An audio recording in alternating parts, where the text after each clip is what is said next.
Austin, what's up, dude? Long time no see on here.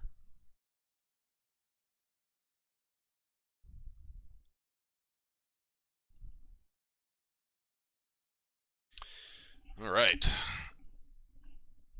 What's going on, everybody? Been a little while since I've been on. Kind of had to take a little bit of a break and reorganize a little behind the scenes, recharge the batteries, get back into the groove of it. Um, as you may or may not have noticed, probably not if you're not following me on Twitter, I have restructured my schedule a little bit. Basically, just cutting out Saturdays for the time being. Um, Having 4 days a week streaming on top of work, continuing to just be busy and trying to maintain some semblance of a personal life through all of this COVID bullshit. It's getting to be a little hard, so I figured, well, let's cut one day out of it and not do Friday, Saturday, and Sunday back to back to back streaming. So, anyway, that's going to be the plan moving forward. Um, and as always, that is subject to change, so we'll see. Quick shout out since I haven't had a chance to do this in a little while. 5QRL Music, thanks for the follow. And Here for Beers, thanks for the follow. That's a sweet name. I am also here for beers a lot of the time. Anyway, so with that out of the way, um, like I also mentioned on Twitter a little while back, I'm not exactly even sure what I want to play tonight. I think there's legitimate, compelling reasons to play all three of these decks. We could also, get a wild hair and play some sort of flash deck. I've got a lot of options here. I think what I'm going to do for the time being is I'm going to play this Yorion Orzhov deck.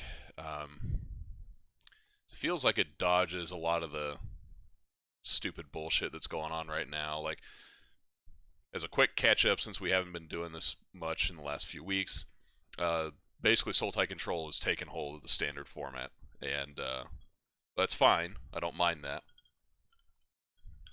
But that does mean you need to build with that deck in mind. And so one of the things that people are doing are playing like main deck Ether Gus, sideboarded Noxious Grass, and things of that nature.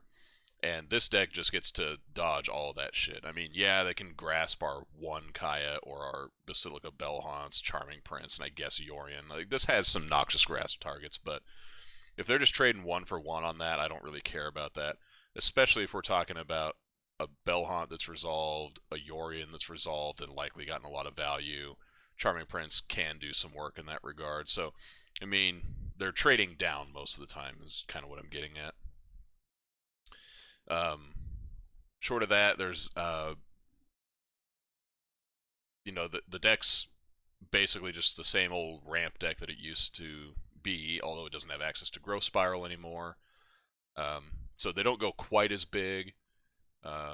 They've turned back into more of a Nissa deck than it used to be, so we've got our own Noxious Grasps in the board to help us fight that fight.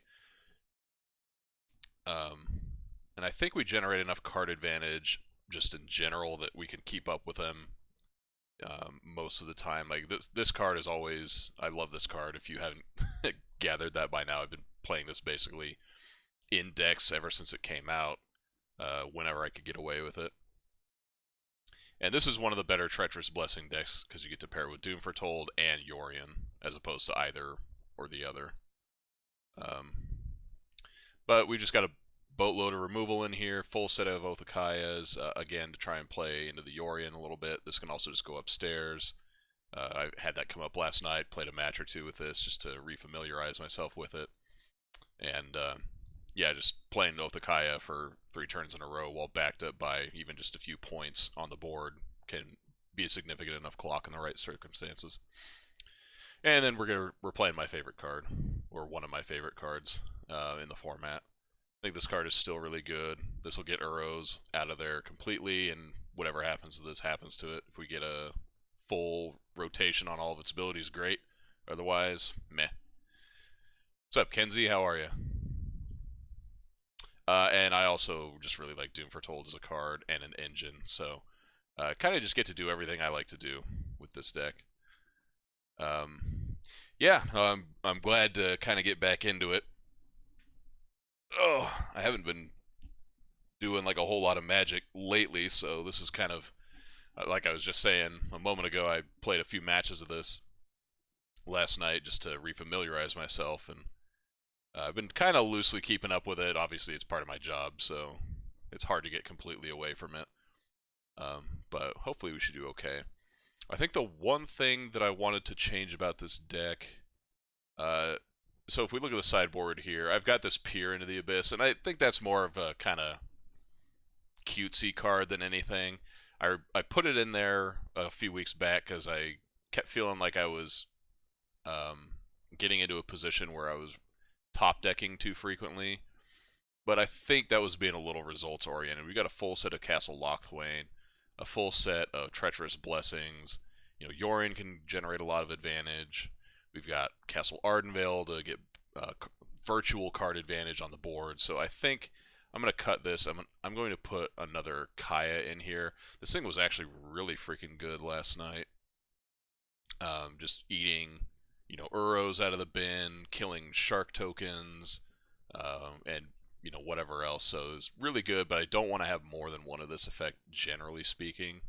I even actually used the -5 ability to kill my opponent in game 3. So that was pretty fun. Anyway, I've already been chatting far longer than I would want, so I'm going to get that out of here, and let's get into the round. Ladder reset at some point, so we're working our way out of gold right now, for the record.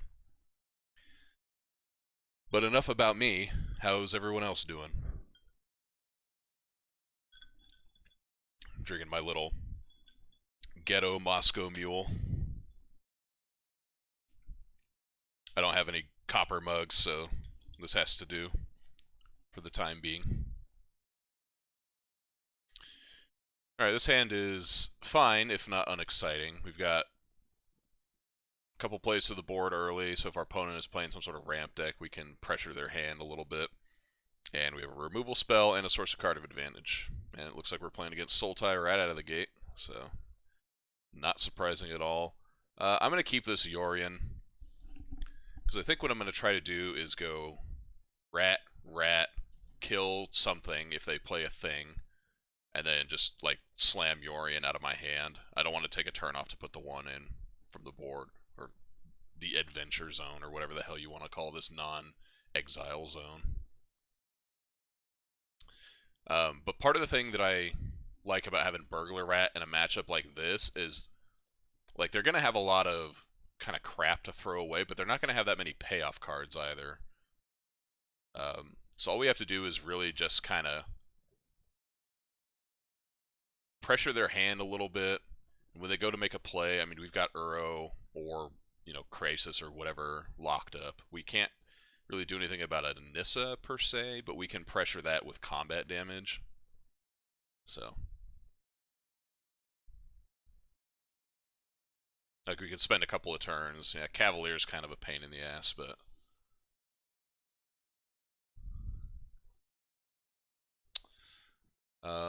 so I think what I'm going to do here, I'm going to set up my board a little bit more before we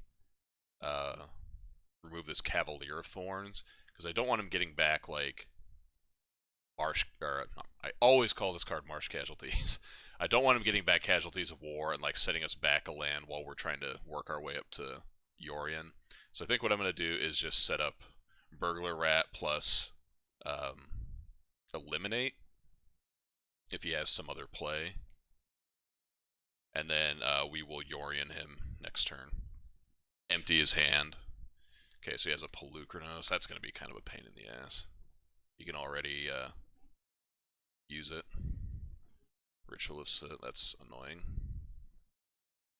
You know, my buddy JP actually texted me a couple days ago, and he was like, yo, that's That's a pretty good find right there. He was like, yo, I've been playing like main deck 4x Ritualist sitting my Sultai Control and just like clowning people with it. So maybe that's starting to pick up a little bit. Teferi's not the absolute worst. He doesn't know that I can actually Yorion here. So I'm just going to do that. Just get his Teferi off the table.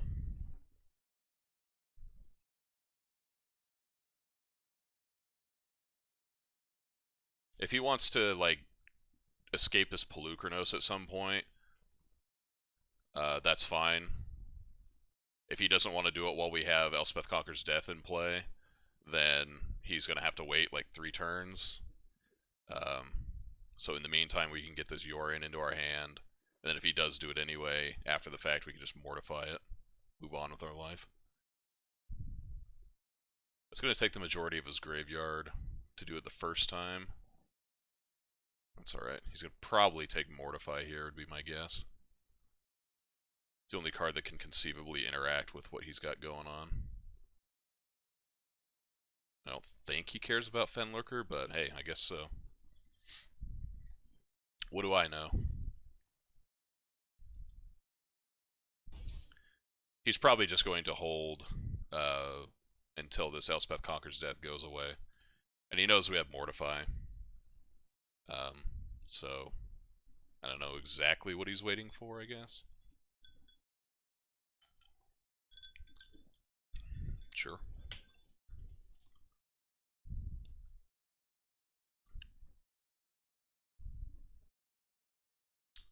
This is not going to have many other targets, so we'll just get it out of here.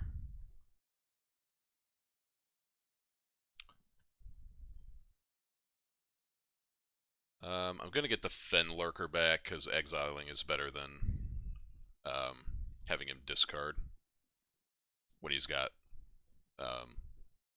escape cards in his deck.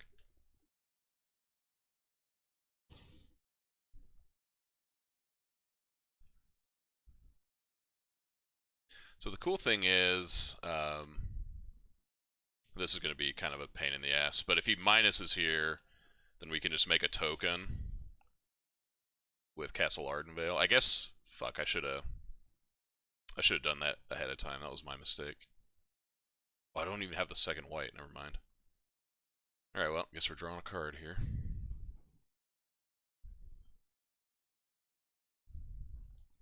Alright, now we have it. Of course.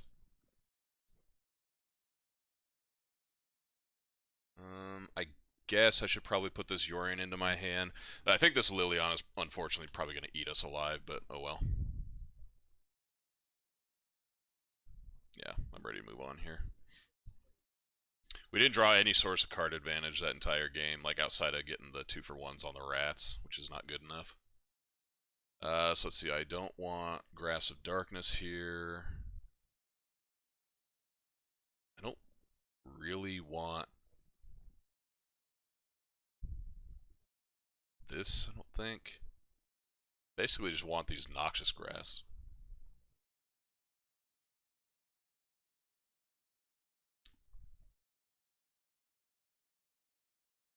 And I think maybe we just want the Ugins just to have like good stuff to rip off the top, because he's gonna probably bring in some more discard, would be my guess.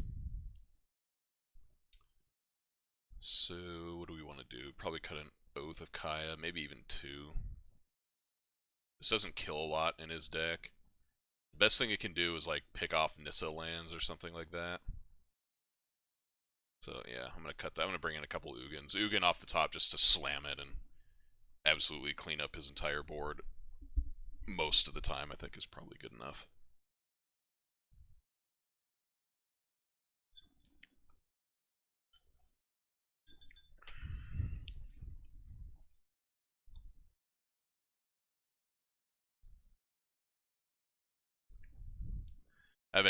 Having it in the opener is not particularly good, but oh well. So here we're gonna have to lead on Fabled Passage so we can get double black. We can Fenlurker into Prince.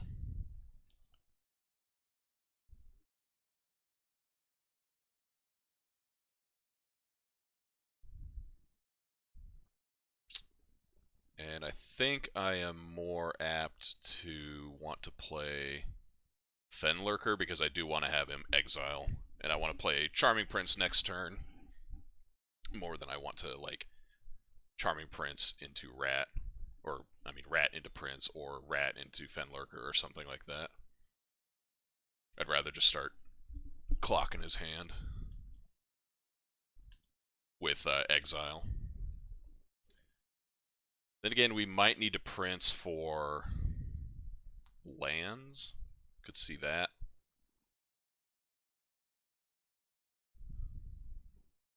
But I'm not going to worry about that, I don't think.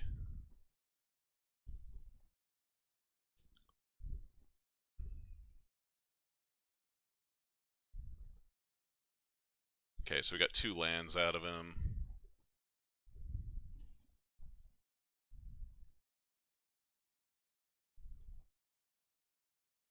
Okay, there we go. That was like the absolute perfect draw. It's exactly what the doctor is ordering.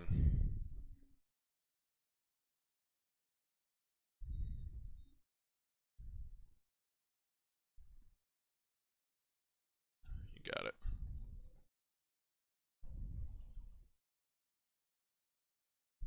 I just hope he doesn't have like a thought erasure or something here.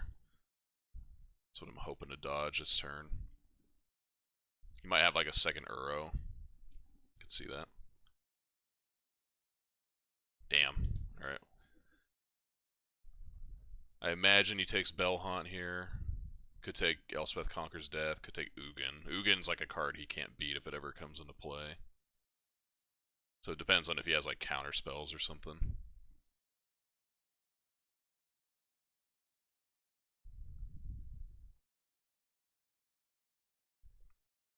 Okay, that makes sense. He could have Ritual of Soot next turn, and I do want to draw a land. There we go, so I'm not going to crack this until now. Let's get that in here. It's crunch.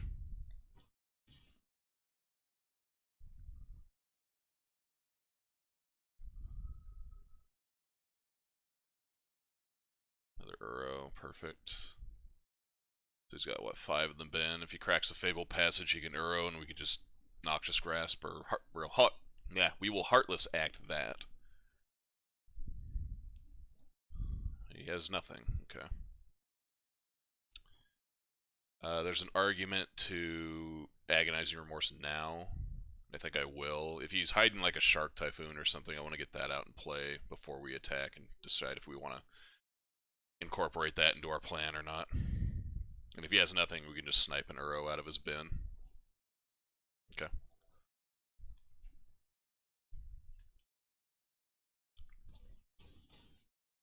I think what I'm going to do, so we don't completely overextend into Ritual of Soot, is pick up a Yorion here.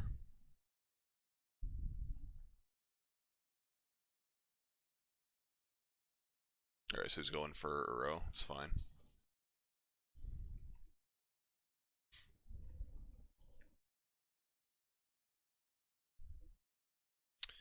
So we could go for the high upside play with Doom Foretold, and if that resolves, then we're like deliriously happy. Or we could do the thing that does not get us blown out by negate, in terms of we could still make a second play, and I think that's probably the safer move. Just Heartless Act this thing. If he has a negate here, that's also fine. Don't really care about that.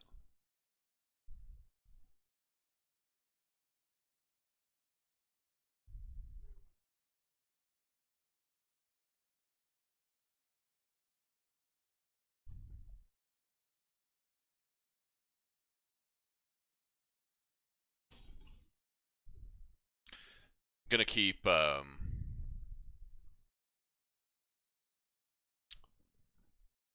no point in ratting right now, I don't think. I'm just gonna keep up Noxious Grasp. Yeah, see.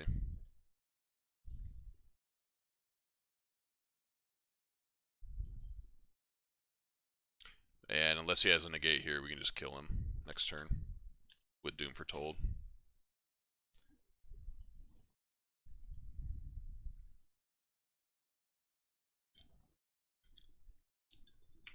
Alright, whatever.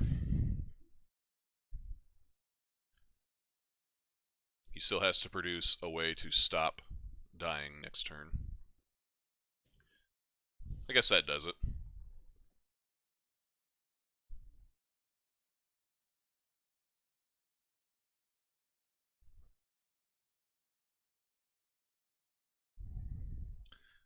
Is he going to take Yorion here?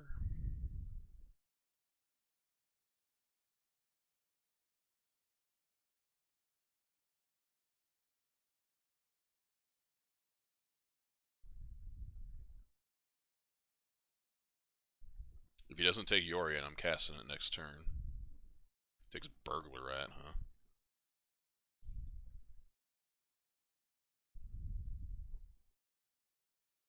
We're going to force him to have to do the phase. That's fine.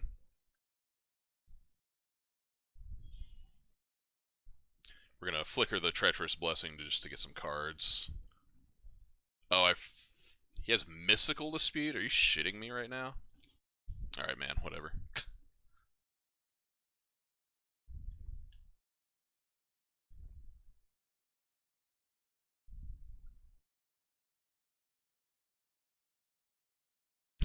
Yeah, that's probably what'll happen, Kyle. So he's going to go for Uro here. Like, he probably doesn't have... Alright, well, Crassus is another thing he can do here, I suppose.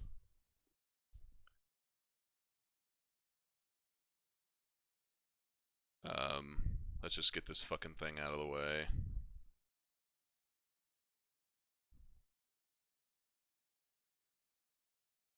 I'm going to smack his Teferi around, because we can't actually kill him this turn. And yeah, he's going to get to do his loot, whatever, I don't care about that. And then I'll play the other Bell Haunt.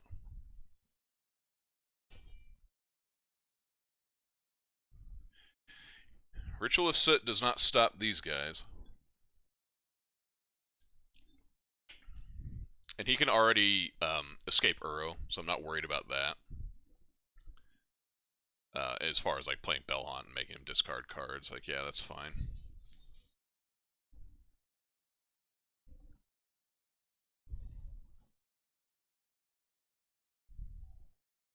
Is he going to take Grasp? Okay.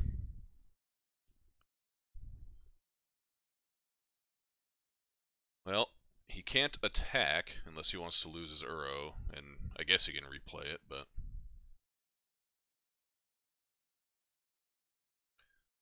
Whatever, I don't have anything else to do, I guess.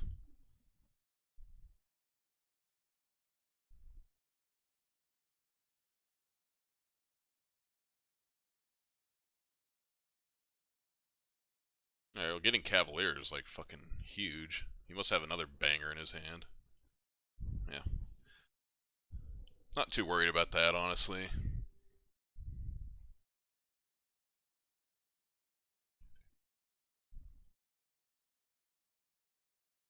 So you can recast Uro if he wants to, but he has to have a tapped land as well.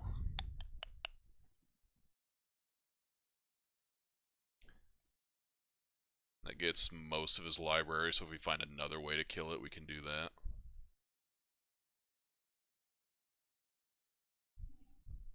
Is there any argument to letting this thing live? If we don't do it, then he's going to have a 3/3 to block, and we can't, like, kill the Nissa anyway. It's, yeah, it's annoying. If I had drawn my Kaya at any point, you know, prior to him getting it into play, it would have been a non-issue. But, whatever.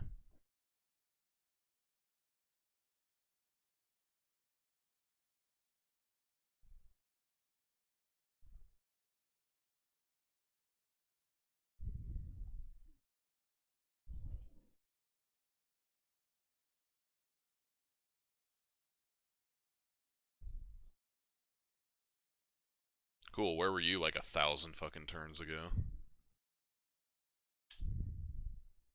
No attacks. Alright, well now we just have to cross our fingers and hope that we draw land between Castle Lochthwain and our draw steps so that we can Ugin clean this fucking board up.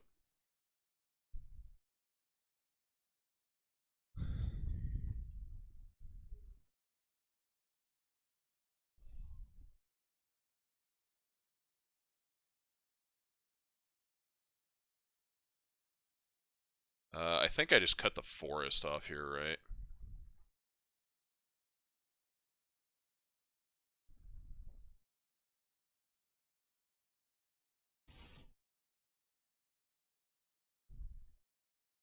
I guess I probably should have chumped Uro if that was my plan, but oh well, whatever.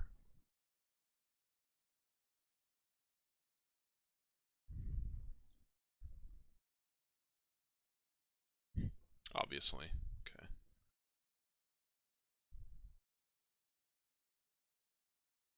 If he has Mystical Dispute here, I'm gonna scream.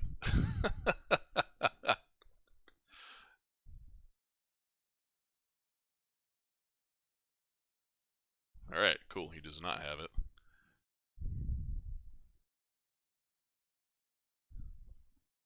Yeah, that's, I mean, it is what it is, I guess. Just Uro. No, definitely do not want that. No attacks.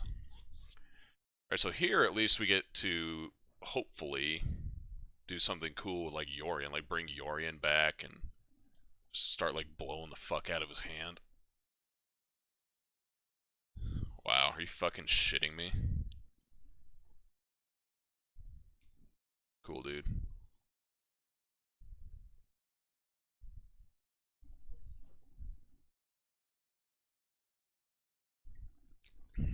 Whatever, man.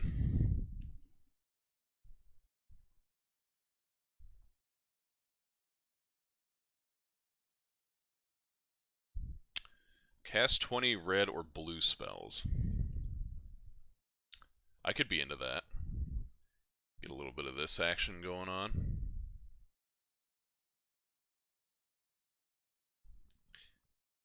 You know what? I'm gonna do this just so we can hit the quest or whatever the fuck you want to call this. So yeah, indulge me for a moment.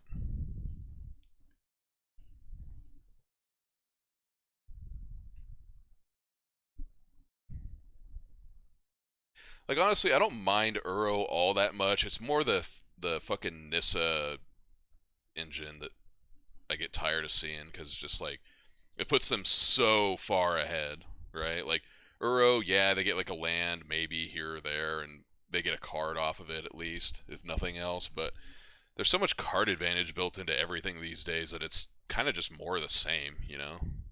Like if it's not Uro, then it's Hydroid Crisis or whatever else. So that part of it annoys me less than having. Yeah, dude, I saw that. I was like, come on, buddy. Yeah, I guess we'll keep this. This isn't like fantastic, but oh, mono red. All right, fucking rip. All right, show me a bone crusher giant. Thank you.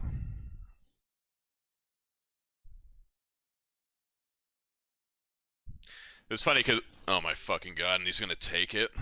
That's a fucking beating, dude. Oh my fucking god. I hate life right now.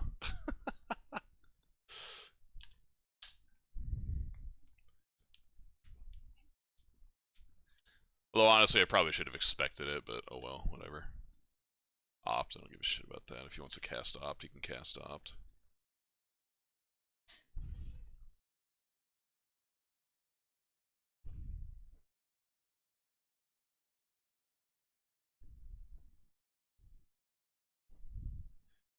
Actually, if he casts the Bone Crusher Giant and I let it resolve, does it just go back to my control?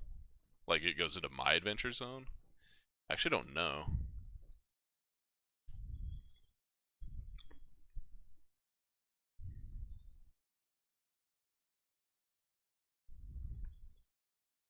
You got it, dude.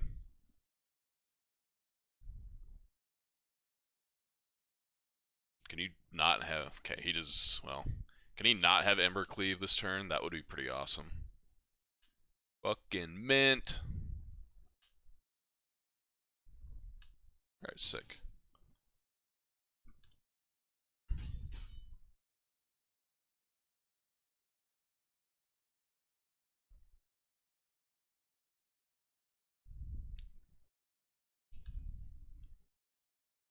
Okay. That's kind of what I thought. That's why I like snap countered it right there. Also, because I could just have to convert Quench whenever I can in this matchup. Like, has to do something. That works.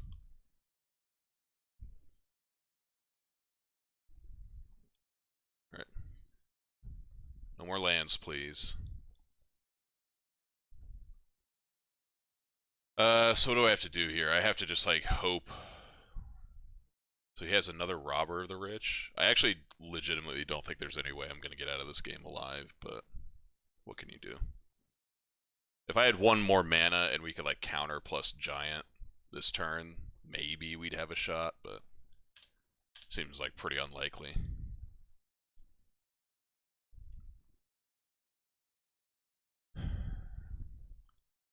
So this is not lethal, but it's pretty freaking close. In his hand, he probably has some other source of damage. Might have an Ember Cleave.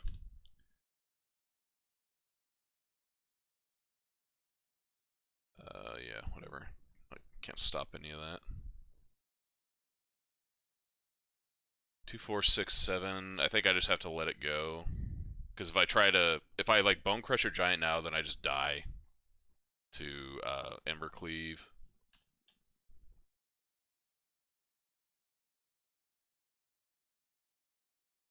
So whatever. I literally don't think there's a chance in hell I can win this match before sideboarding, so...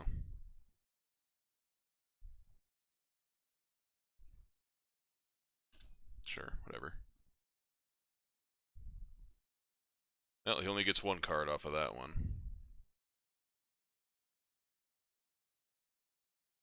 Fuck you, I'll kill myself.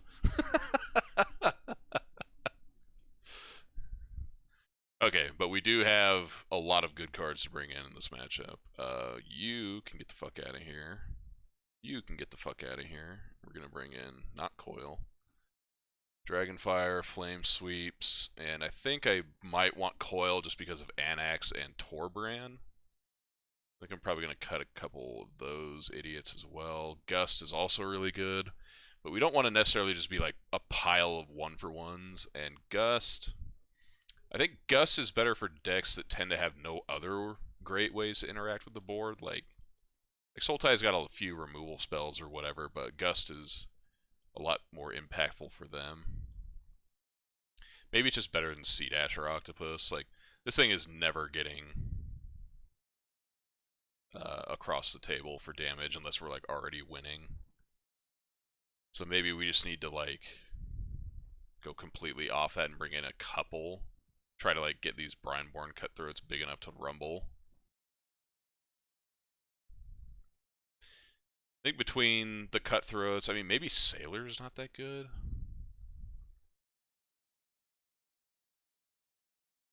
Sailor doesn't rumble particularly well. At least this can like eat 1/1s or something at instant speed. Maybe that's better. Maybe Shark Typhoon? No, Typhoon's bad against mono red.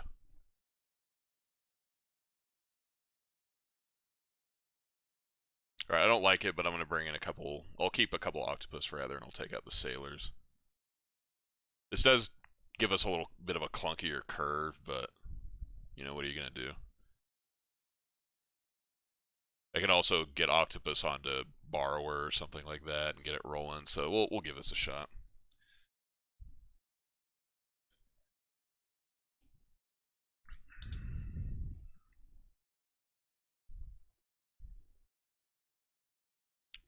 Alright, well, we've got 2 of our sideboard cards here, and clock, so keep. I don't think I'm going to need that quite right now. We're probably going to draw another land at some point. I don't necessarily want to flood too hard. You know, it's not that I don't necessarily, it's just I literally don't want to flood, so we're gonna not do that. This is a bit of an awkward combo, but if we do something like Brineborn, then cast Bone Crusher or something, then we might be able to just like mitigate everything. And even here, we can just do something like, you know, take our licks this turn, and then cash in this Dragonfire main phase, I think. I don't think there's a reason to wait. We could also just Bone Crusher this Runaway Steamkin and play it next turn. I think I just like that even. No reason to get like super fancy, and we can hopefully entice him to have to overextend a little bit more.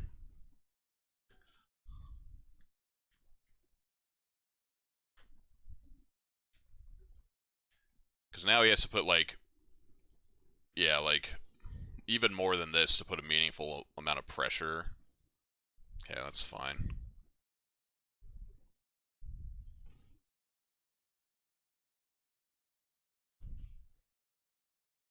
Okay, so this time we'll go ahead and I'm gonna crack this for a mountain.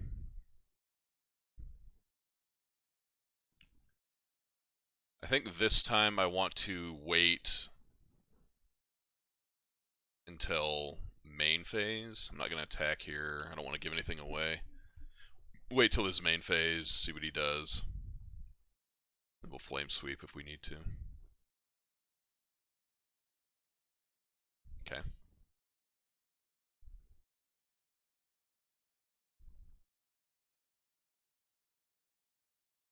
This does open up the potential for him to Bone Crush our Bone Crusher, but that's not the end of the world.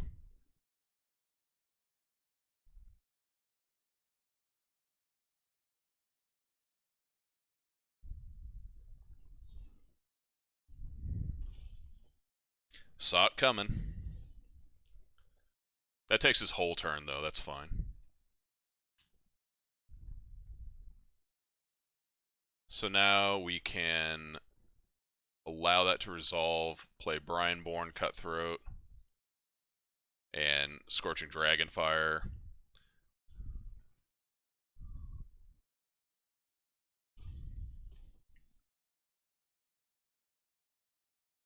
I actually am just going to turn on the heat here. We've got 3 ways to interact at instant speed in terms of like not getting hit by stuff, so I don't mind doing that.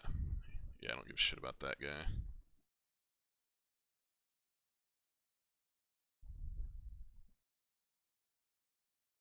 Sure.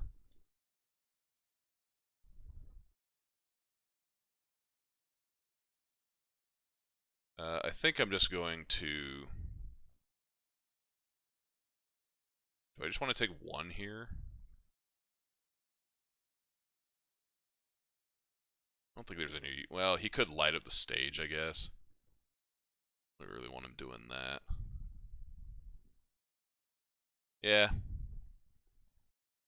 Well, should I gust it? I don't even know, dude. Like, if I gust it, he's not going to put it on the top of his library. If I borrow it, then that gives me, like, a good thing to play next turn. And frankly, I don't care if he, like, goes to block this next turn. Like, block my Brineborn.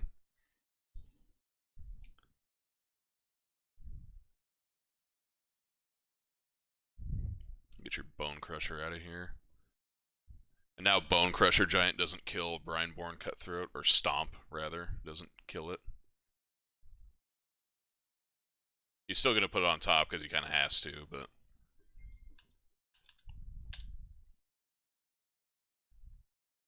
He also doesn't get to recast his Tin Street Dodger because he tapped out.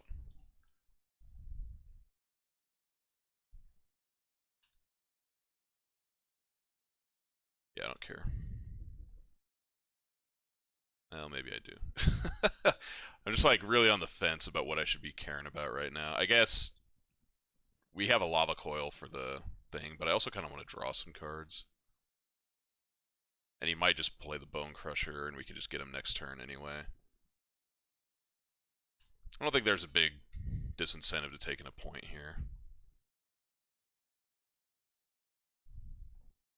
Yeah, it's fine.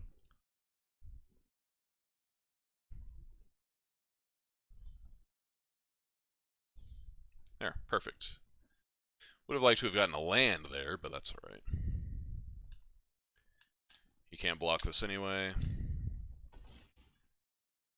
So if he ever casts anything, he's dead. Because we have Ionize. But maybe...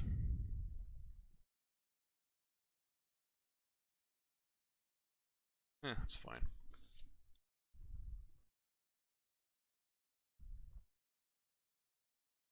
He might tap like Castle Embreath or something like that.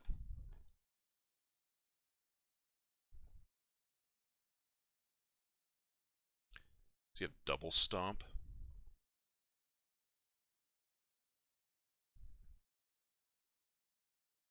I'm not going to take any chances here. I don't think there's any reason to.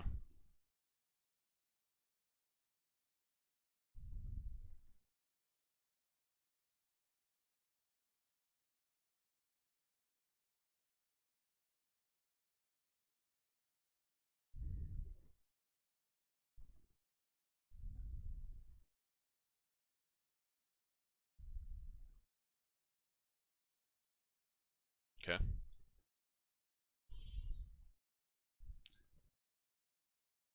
So he is dead now.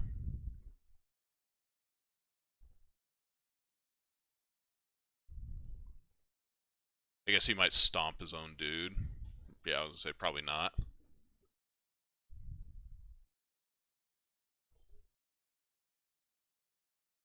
By Annex.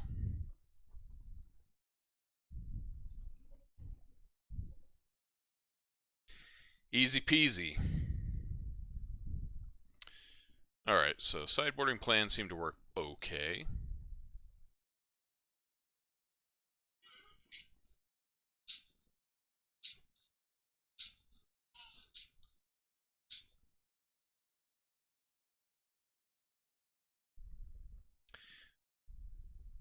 Sorry about that. Yeah, I don't think I need to change anything here. It's pretty straightforward. Just one for one him, kill his like most threatening shit. Try and land something like a Bone Crusher or get a Brineborn up into range to like battle his little meager creatures. So seems all right.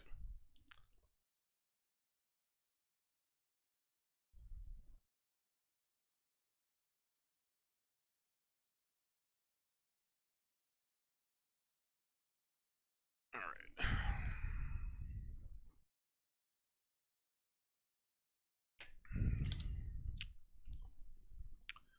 He's on the mulligan. Our hand is so good if we draw a red source. What do we have in the deck? We've got 1, 2, 3, 4, 5. Got 13 red sources.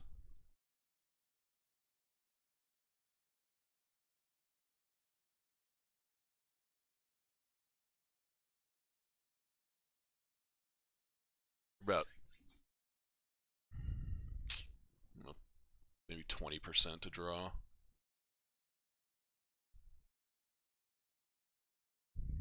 There's a chance that we like mulligan and we get a very similar hand and we're just down a card.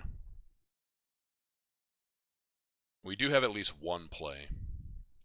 I'm going to keep it, but I don't advocate keeping this hand, for the record, in most circumstances. We're gonna see what the deck can do for us. Okay, that's fine. Alright, Opt is a good start.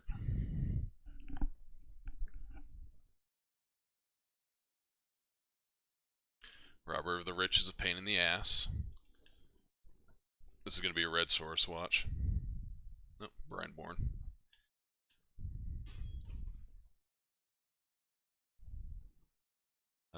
I don't think I need Omen.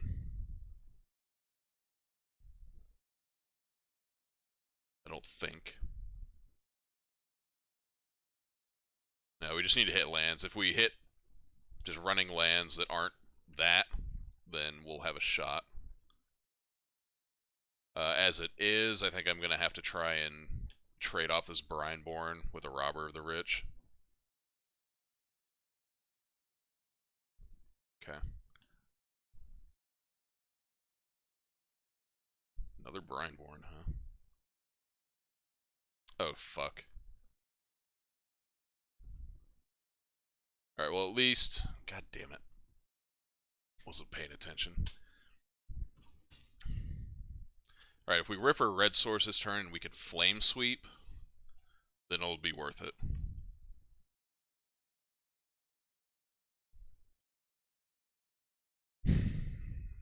And I think even despite that, I think I have to play Brineborn here just in case we don't, which we didn't, so glad I didn't try. So he's going to claim this, right?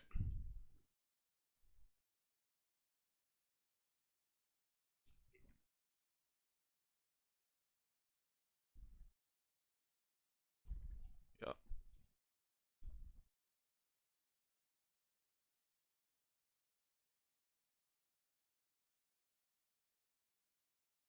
I'm going to do this now before I fucking forget again.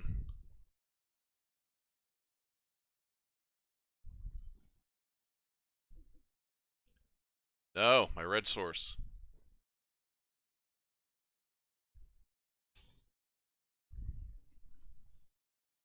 Well, I think that one misplay cost us the game.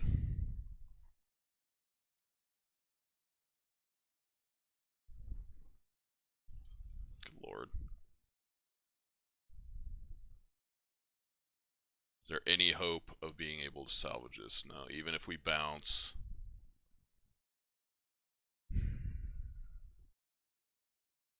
We bounce one of the Brineborns, block, Runaway Steamkin, take 4 or more, but we might have a shot. Unless he just has another claim the Firstborn here, then whatever. Oh, he has Castle, doesn't he? Yeah, we're just fucking dead. Whatever. Alright, well. A mistake that would never happen in paper magic, aka me clicking through getting a blocker into play, cost us the entire match because the Robber of the Rich ate our red source. If we had the red source, we could have flame swept and ate his entire board. Oh well. Them's the breaks, I guess.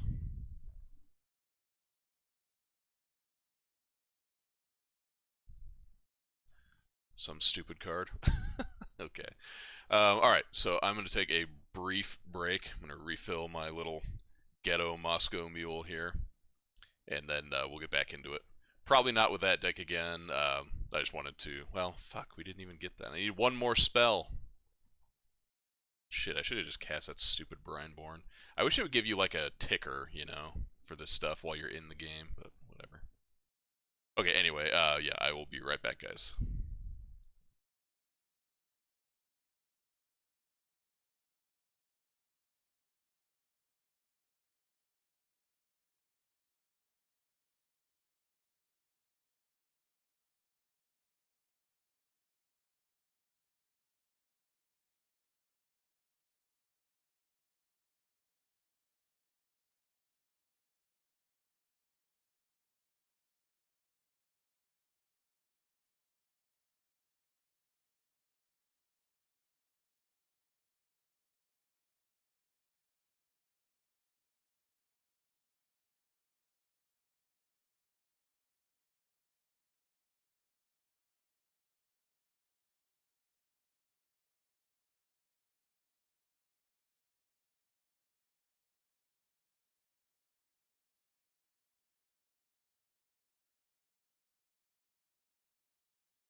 Alrighty.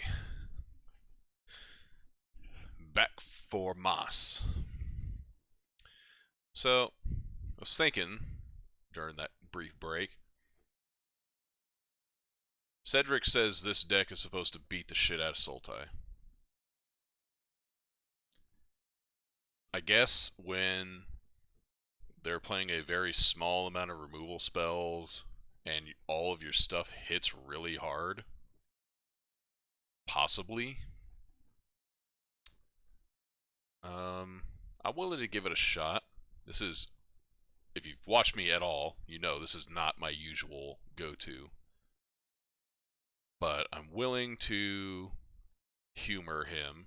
I'm not even sure what these gem razors are in the deck for, to be honest. Like, what does it kill? It kills Stone Coil Serpent, Ember Cleave. Question mark? Like, what else does this kill? Is it just good to have like a bigger dude on the mutate in some matchups? Like, because what's even being played right now? Sultai, obviously. Mono red. This is pretty medium against mono red, to be honest. There are some aggressive decks like Rakdos Sacrifice, which this doesn't really do anything there now that they're not playing Witch's Oven. I mean, most of them aren't. I'm just having like a hard time figuring out what this card could be for. I guess this is okay against Teamer Clover. If we run into that, which we could also play that tonight. But whatever. Let's give it a shot, you know? Let's have some fun here. Mix it up, not always play the same stuff.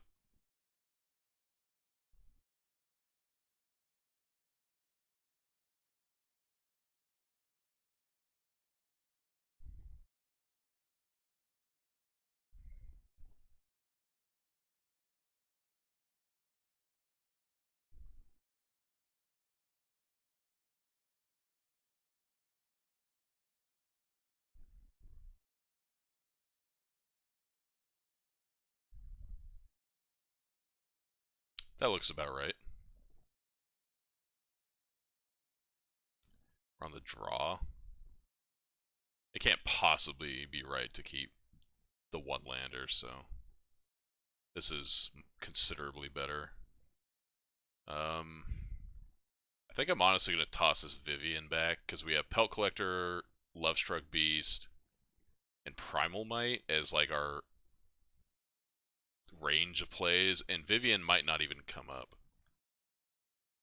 And if he's playing an aggressive deck, I want to have Primal Might. I guess there's an argument for throwing back Pelt Collector, actually. Because we have a turn 1, potentially a turn 2, turn 3, turn 4. Yeah, let's try it.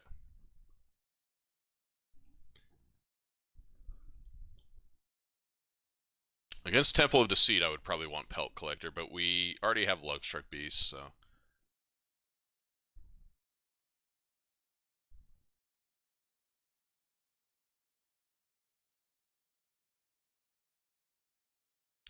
Grixis. Our opponent is playing a Brew.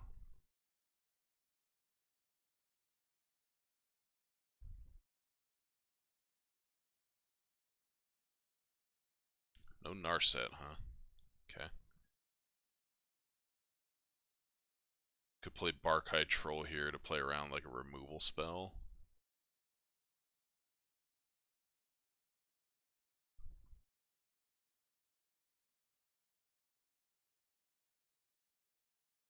Sure. If that's the trade he wants to make, I am 100% on board with that. I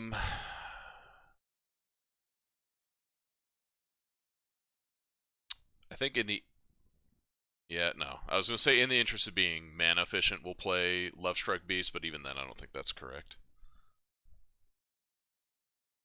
As soon as we get some other 1/1 ability, then we'll get Lovestruck Beast into play, or if we have nothing else to do, I guess.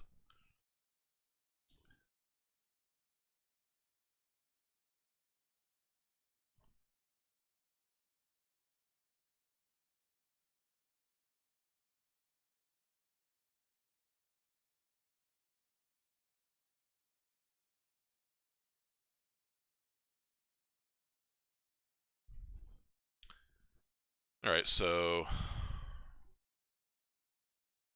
just gonna get in there, I guess. I kind of have a feeling my opponent has a removal spell that he's looking for an opening for.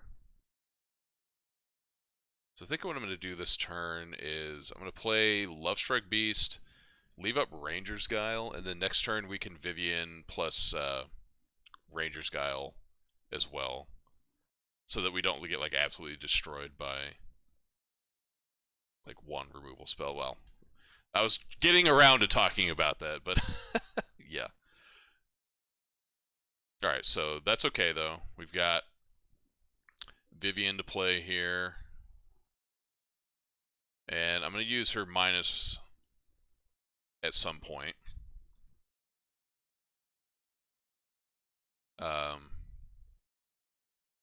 He might have like a Bedevil or something here. Interplanar Beacon. Interesting.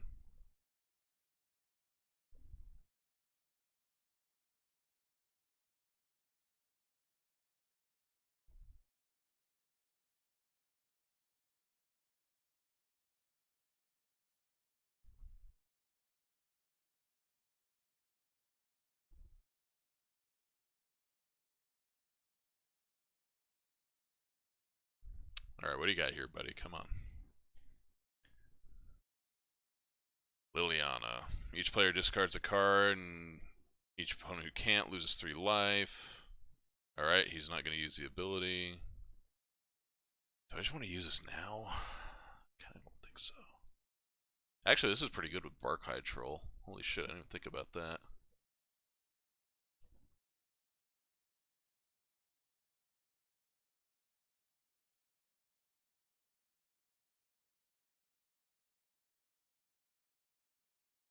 We could... No, let's not do that.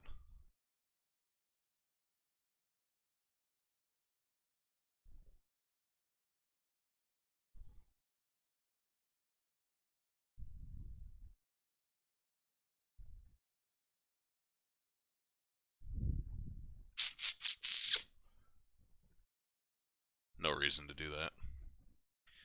It's like almost the same thing, just like getting 3 damage in on Liliana with this versus doing the fight thing with this, and I don't want to lose a land necessarily. Especially because Mobilized District is probably pretty good against his deck. I don't know what my opponent's doing at all, so we're just kind of winging it a little bit. He can't kill Barkhide Troll for any number of reasons, unless he has Extinction Event. Or another Ritual of Soot, I guess, would do it. But with spot removal, that plans off the board. Liliana literally has not enough cards to do that, so we're going to see what our opponent's got in play for us.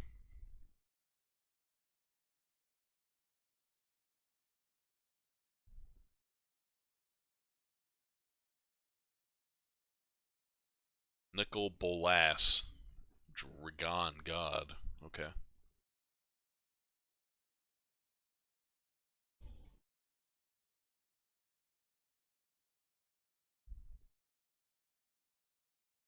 Destroy Nissa. Okay.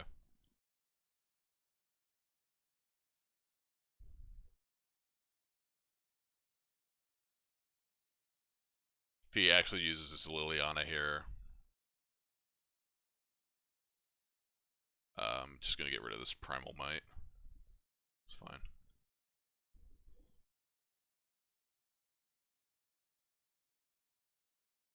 Just like mono planeswalkers.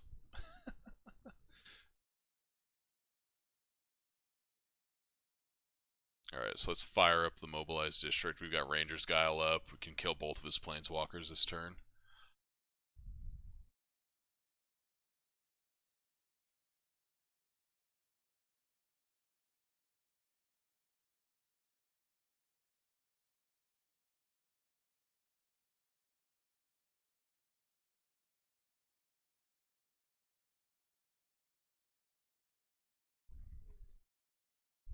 Look at how sick this is. You get to use Ranger's Guile to protect Mobilized District, and Mobilized District can protect Barkhide Troll.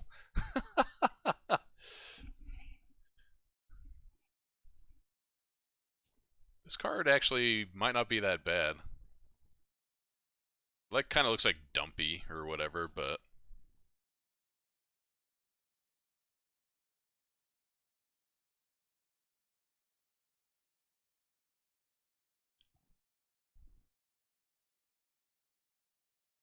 frantic inventory. Okay. So you basically paid 5 mana to destroy our Nissa, which is fine.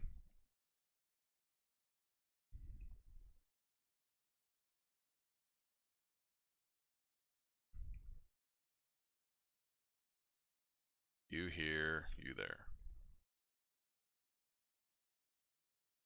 Okay. Do not have a source of black mana. So I feel pretty good about that, actually. So if he plays another Liliana here, that's going to suck to make us discard this Barkai Troll, but whatever. I'm not playing it into a Ritual of Soot either, so kind of have to pick our poison, I suppose. Alright, well, that's going to be kind of a pain in the ass.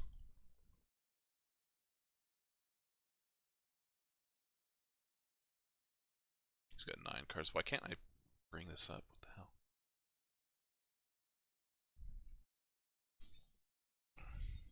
Alright, Primal Might. Primal Might off the top. Let's go. Sure, I'll take 3 damage.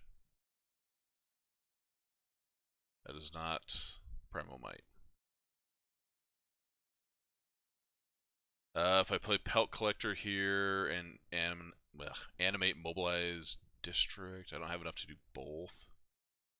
In terms of like animating both Mobilize Districts, so I can do this and like threaten to eat Kroxa.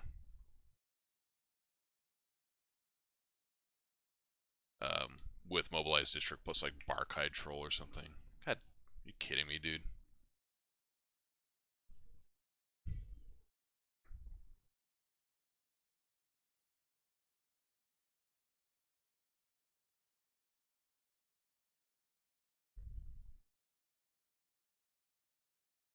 I want this.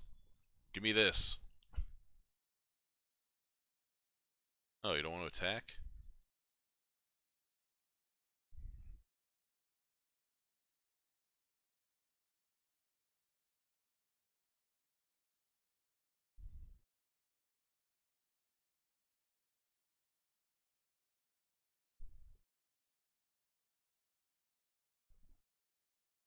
Can't attack here.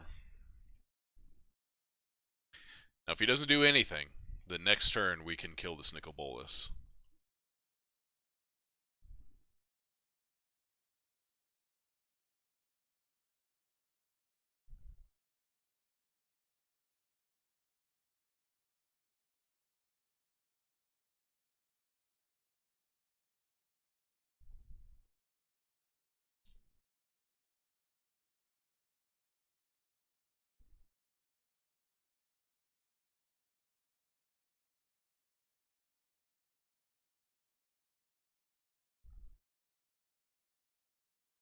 Okay.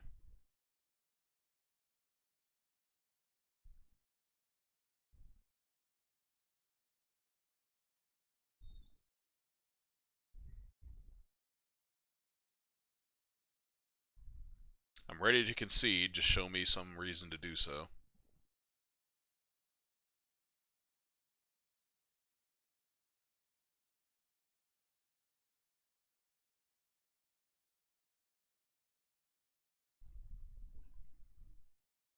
I haven't seen that card in a long time.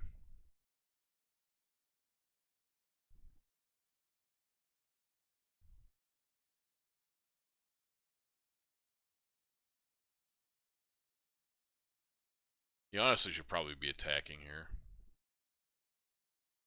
It's Questing Beast. That's not too bad.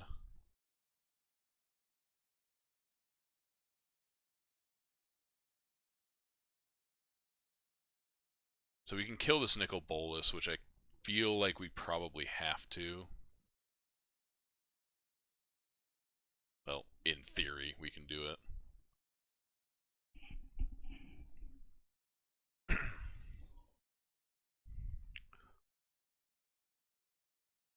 So what do? We send Questing Beast. Send Questing Beast here. We send Pelt Collector.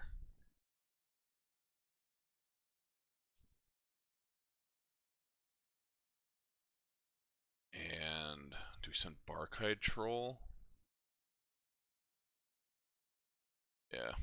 I'm just going to keep the 1/1 back. I don't care about 1 damage on him.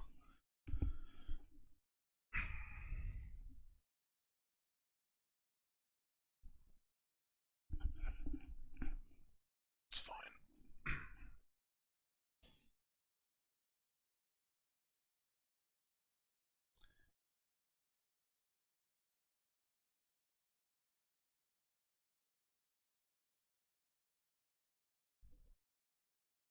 Alright, we're not totally out of it. He should have attacked with his Croxlet and replayed it last turn. Just playing this to get the Surveil 1. Kept it on top.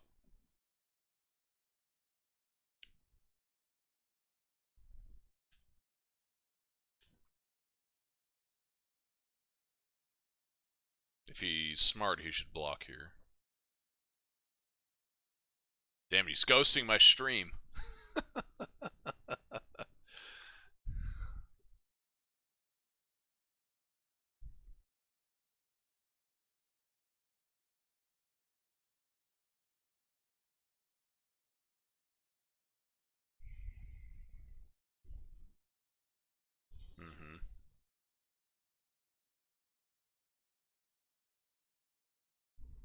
I probably should have played that last turn, like, knowing that he was likely going to play his Croxa again, but oh well.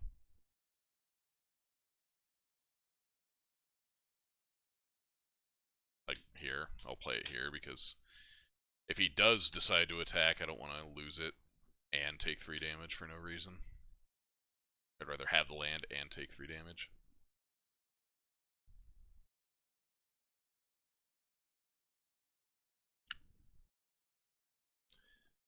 Two, 3... Yeah, I'm ready to move on. Had enough. I don't think there's a card in the deck that gets us out of that situation.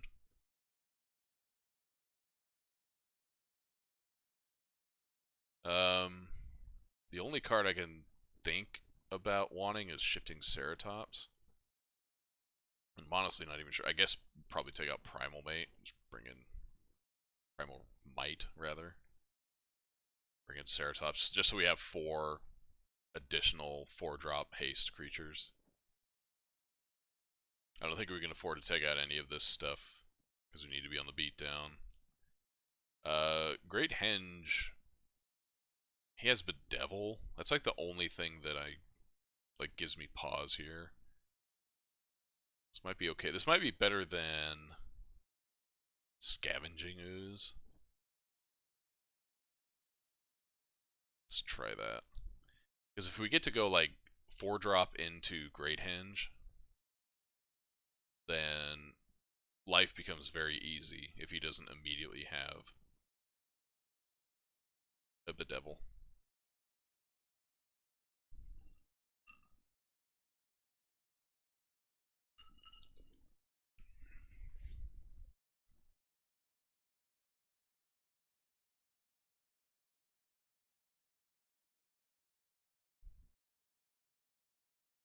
But let's see what happens here. I hope I don't lose to the random nonsense Grixis pile, but this deck is like very specifically designed for one thing, and that's like to beat Sultai.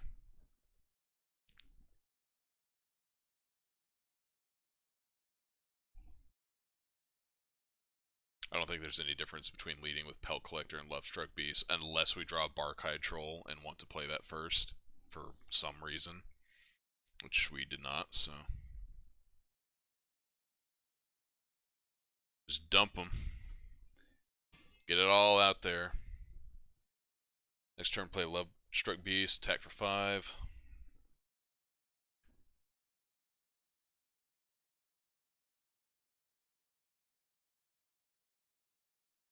Excellent.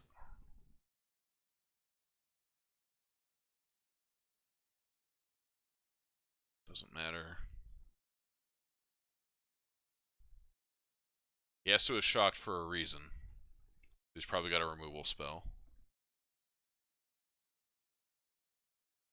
But now that he sees Love Struck Beast, he might think, well, I guess I gotta kill that thing, take 5 here. Noxious Grasp, incoming? Eliminate, okay, that's fair.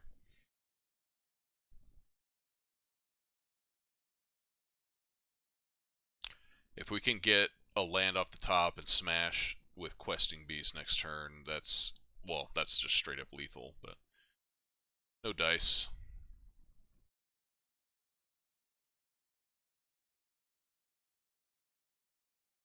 Do I want to try and just get in for 9? Put him dead next turn? I guess he's dead next turn regardless, right?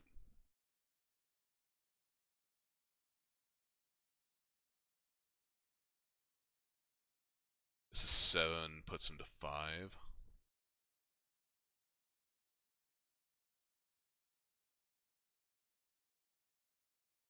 I probably should have played Love Struck Beast right there, to be honest.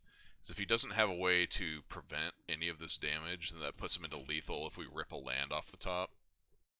And I don't even really want to do this right now.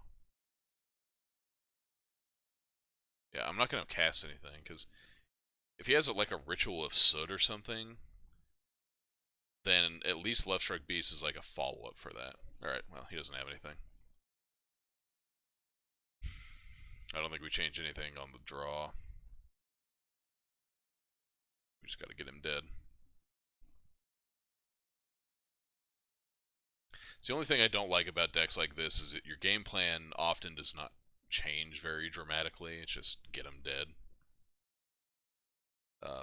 If we were paired against mono red, that's like the only deck in the format I can think of that would be like, okay, we kind of need to assume a control role here because your creatures are bigger than theirs. You do have like some removal. You have card advantage built into your deck where they're kind of just trying to do the same thing you're doing, but a turn or two faster. We have a 2/3/4. I guess we'll keep it. Could draw 1. We'll go. Our 3 is really good if it gets to hit at all. And it's probably what's getting taken right now, would be my guess.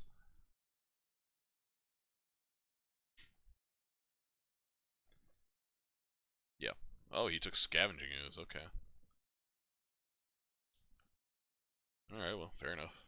He must have a plan for this. Alright, well, see what your plan is.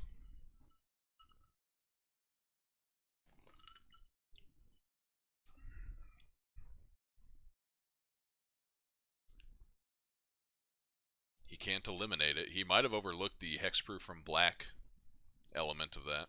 Or he could just have a Ritual of Soot, I suppose.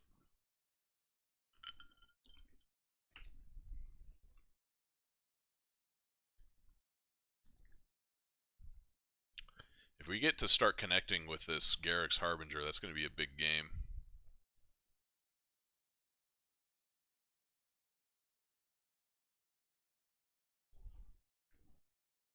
I think he overlooked the hexproof. Hey, I'll take a replacement, thanks.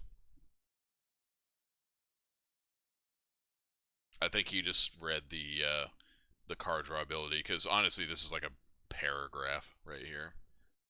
So, like, this is easy enough to miss, I can assume. I think this card is probably impossible for him to kill if he doesn't have Ritual of Soot. Yeah, see, he's like, oh shit. He's frantically taking inventory.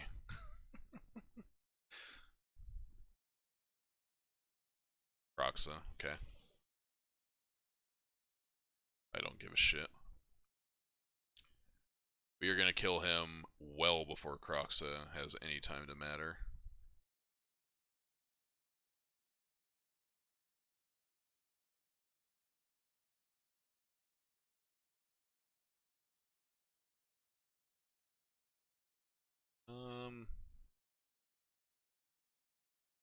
It doesn't matter. Like, I could take Questing Beast there, But Questing Beast kind of crosses paths with Vivian in the sense of, like, if he has a thing to kill Questing Beast with, then either a replacement Questing Beast or Vivian kills him next turn, so whatever. Alright, well, Mono Green does beat the random Grixis pile in that matchup, at least in that sample.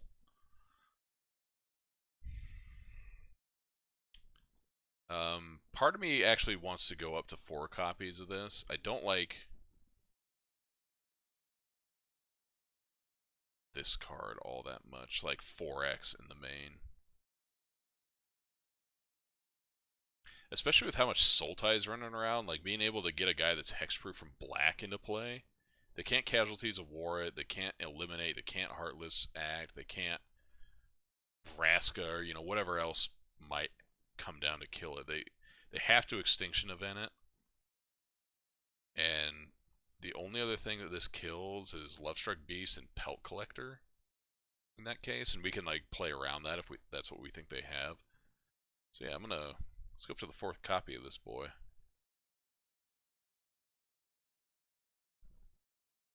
How do we feel about that? Does that look good? Gem Razor. I'm still not convinced on Gem Razor. I think I might.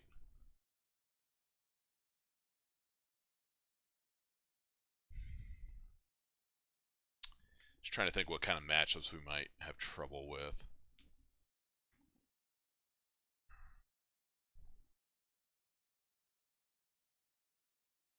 I think we're fast enough for Clover if that comes up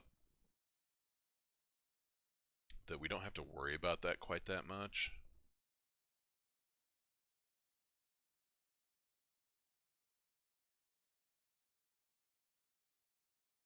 I don't know though.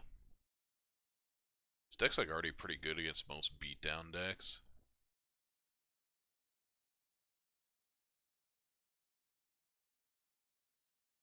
Eh, it's fine. We'll leave it. This is for the mirror. This is strictly a mirror card if you ever come up against it. It's 2 mana, 2/3, Death Touch, Ophidian style card.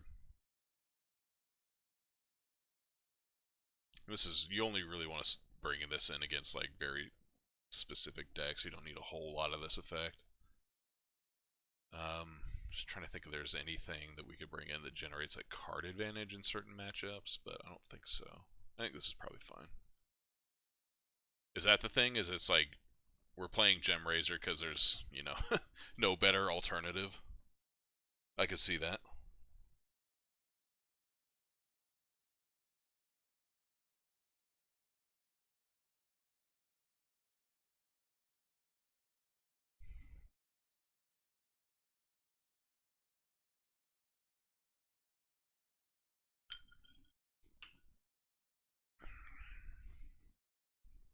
Unexciting, but we'll keep it. It's got enough stuff going on that. Ooh, are we maybe playing the mirror? Ooh, I think we are. I believe we are.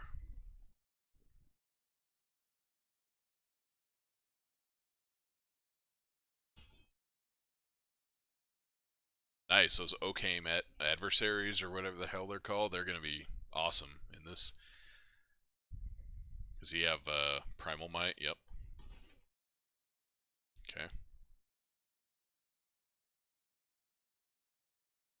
Do I just trade here?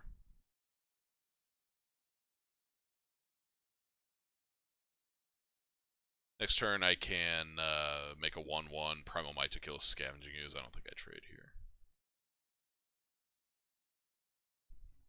Yeah, especially because he doesn't have a land drop, so we'll just Primal Might. X equals 1. Here. Auto pay. Put a Lovestruck token into play. Smack for 4. Say go.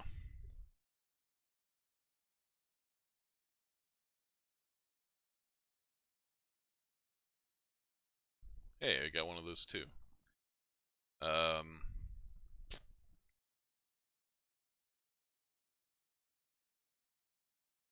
I think I'd rather play Love Struck Beast here. Because if he has like another Primal Might, I'd rather have two things back that can kill it that isn't my own Garruk's Harbinger. Because I kind of want to get that rolling if we can. See, there's what? Two creatures in the bin. So you can make his shit a 4/4.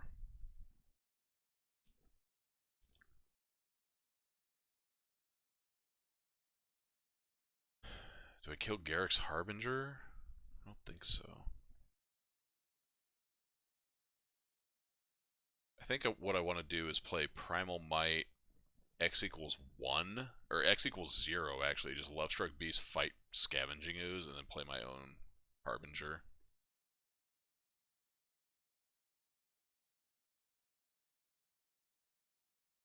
If he has like a Ranger's Guile or something, then whatever. I don't care about that.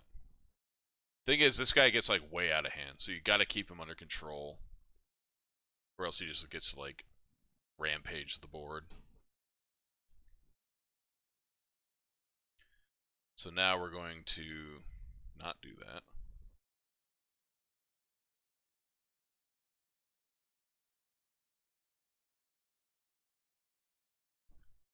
Cool with that.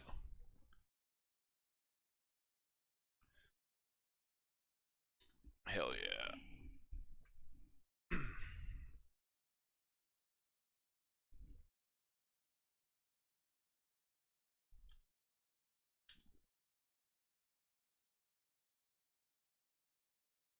One, two, three. So if we send in Garruk's Harbinger, he could block to kill. And we could trade Ranger's Guile for it. I'm okay with that, I think.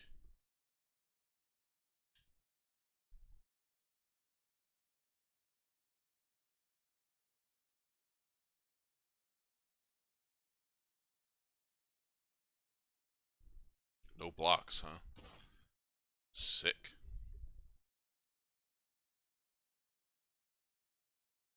Another Harbinger or Stonecoil Serpent.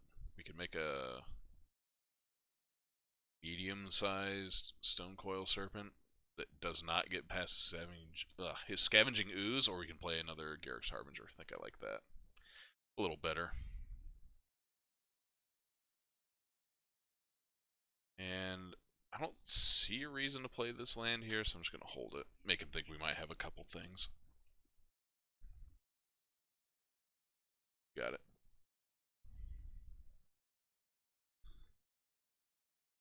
So the other thing I have to keep in mind is he's probably got his own Occam adversaries in the board. Um,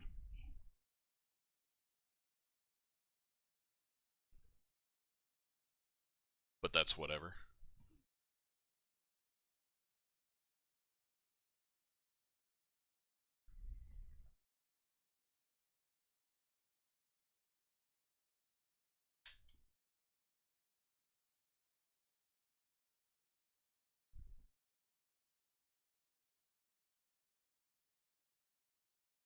Alright, so he's got, what, one creature in the board? Or one creature in the bin, rather? He's got two. Okay. So he can make Scavenging Ooze a 7/7. I can't use Ranger's Guile to save a Harbinger in combat.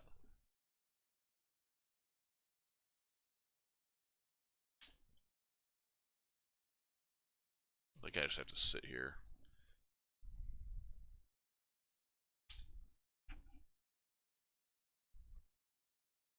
I'm not willing to trade off my own Harbinger and uh, lose one to Scavenging Ooze and just have like a 7/7 Scavenging Ooze rumbling around on the table with 4 power to try and interact with it.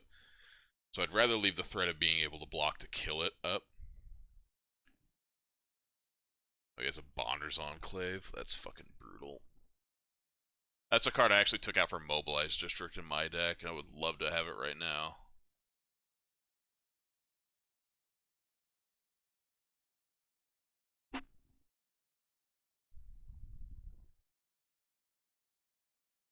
I just have to save it.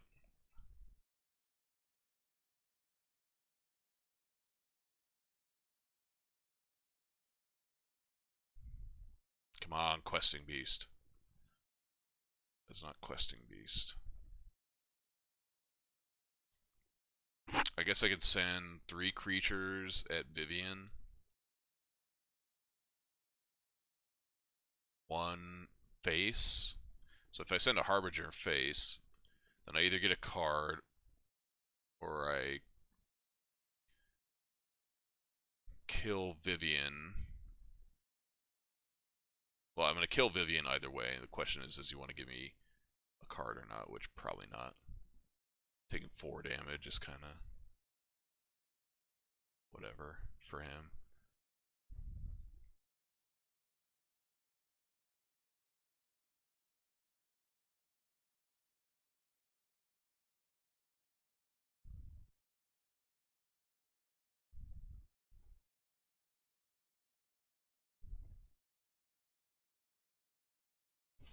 Alright, so Vivian's hella dead.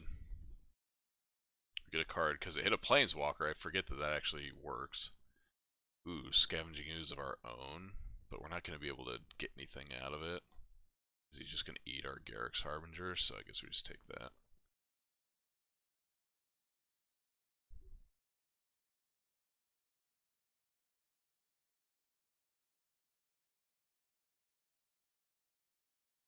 Alright, go wide.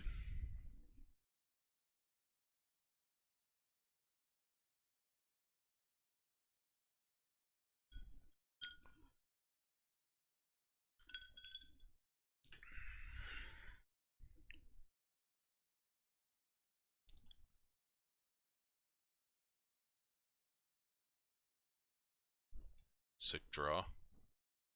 Primal Might would still be a good draw here.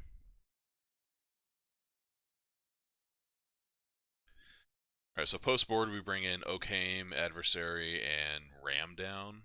Ram through, whatever the hell it's called. Is there anything else we bring?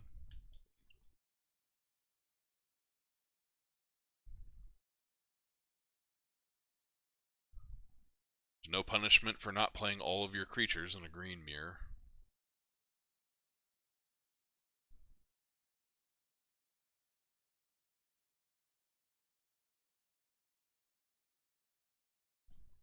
That's a big dude.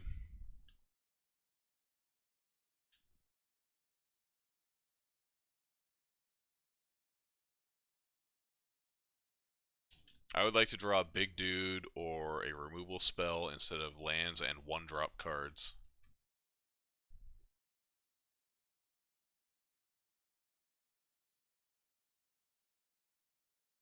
Like, what are you even supposed to do in these situations? It's just like ultimate board stall and nobody has access to, like,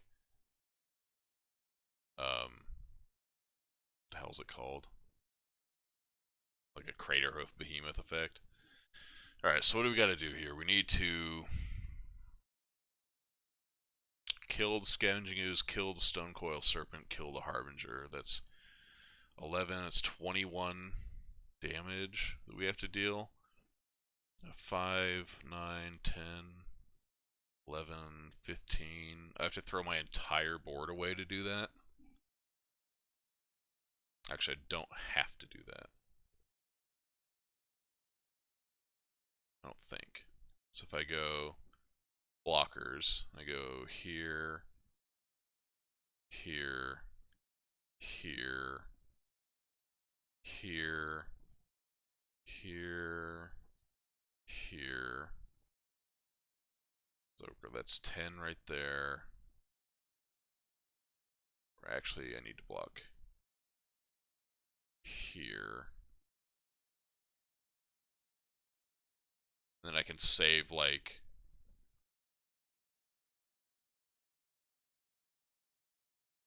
got Beast, Harbinger token on the Stone Coil. Got Barkhide Troll. What are the Barkhide Trolls on?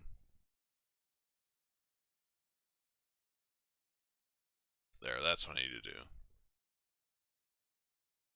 And then I can kill Harbinger. And then he's got all that shit left. Alright, whatever.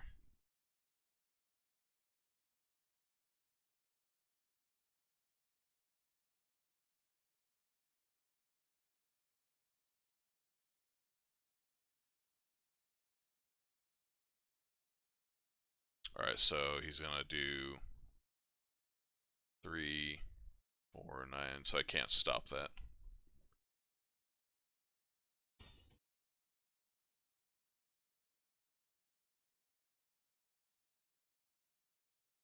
Alright, great. We lose.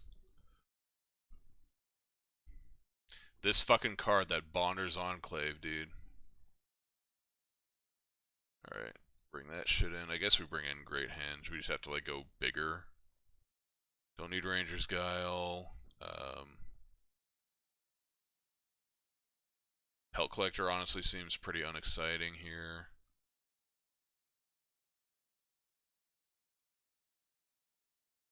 And Archetype Troll is not that great, I don't think.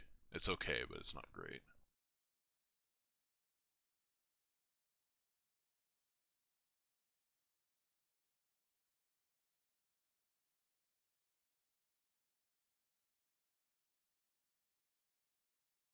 I think this is right.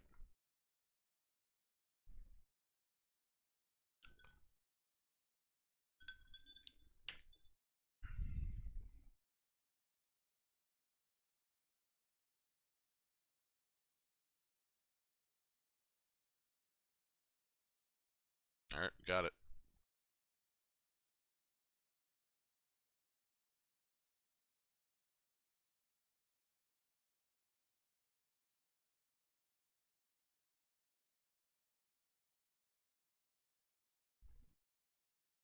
Sick.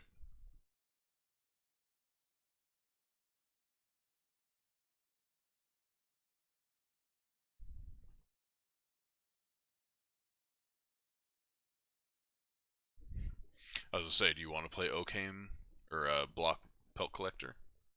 Probably not.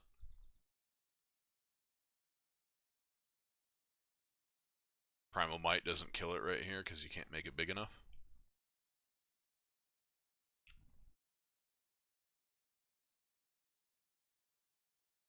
If he wants to double block this thing, I am here for it.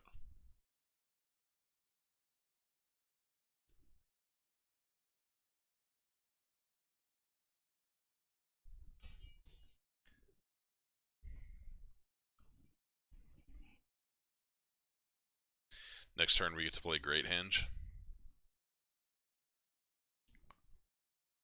You got it, dude. Is he bricked on land? Yeah.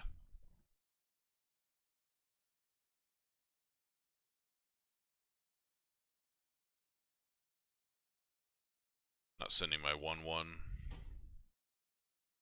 Not letting him turn off my Lovestruck Beast for no reason. Got it, dude.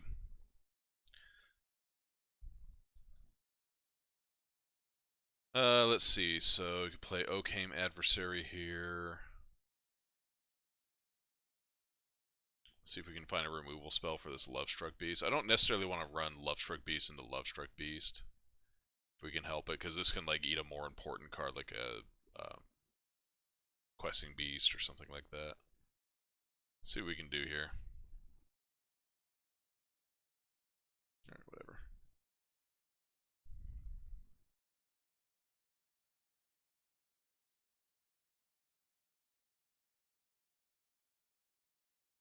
That being said, he did brick. And I'd rather him not be able to have like Primal Might or something like that to kill Occam Adversary. So I think I'm okay with that actually. And I didn't play Stone Coil Serpent there because I think I just want to like max on its size. Wow, he didn't attack, huh? Did you like forget that I can't block it? I'm assuming.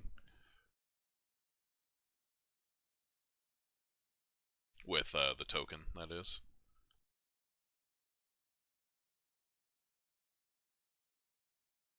Oh, I guess Occam Adversary can kill it, can it?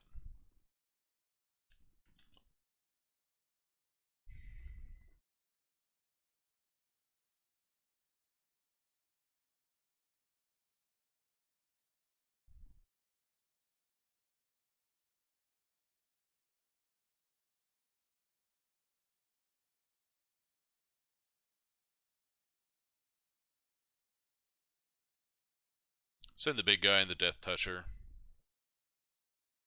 Alright with that.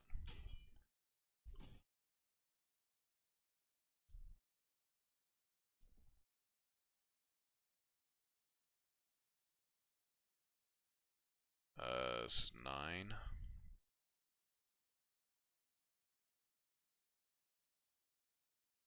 Just use these stone coils to act as abyss every turn.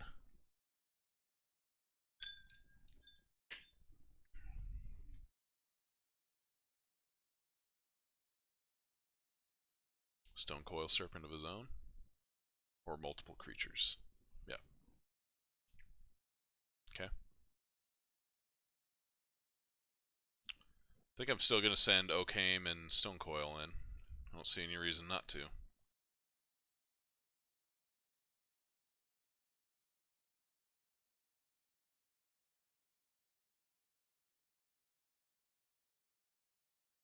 Either way, I'm going to play Castle Garen Briggs, Stone Coil Serpent for 12. Is that right? This puts us up 2 mana, basically.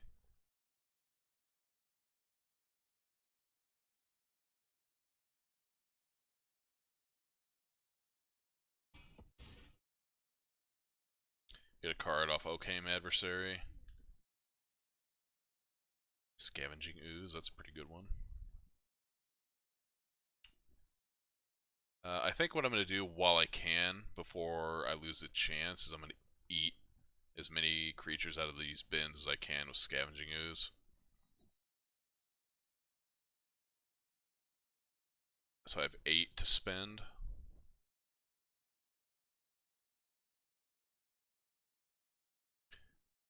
I'm going to eat that.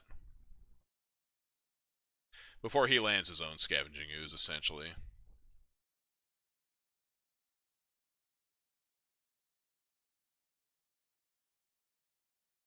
Can eat every single card in his bin, plus a few out of mine if it comes down to it. Yeah.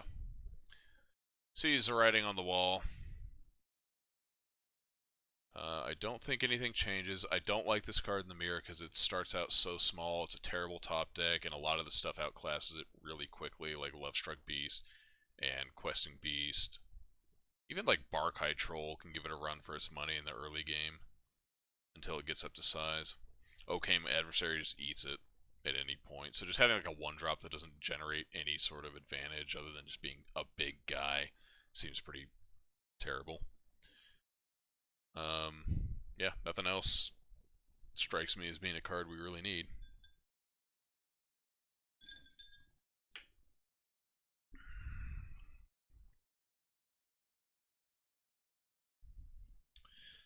The Castle Garen Brig hand. No other land. This can't be a keep. We're on the draw. We can go 1 into 1 into 2 into 2 probably if we draw land. But if we don't, we're so far behind.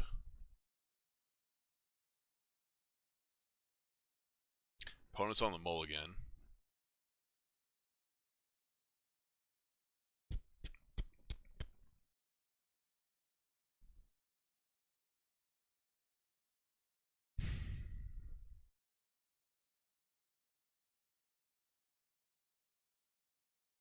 We've got 23 lands in the deck, I think.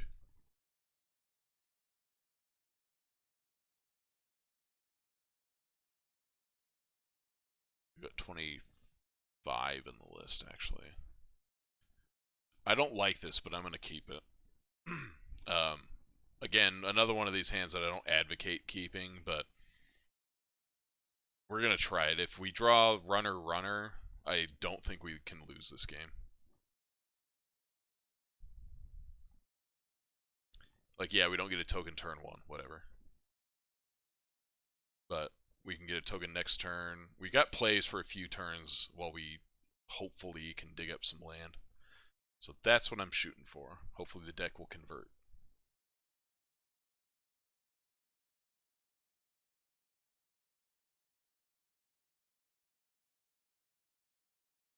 Boom. Everything came up Millhouse.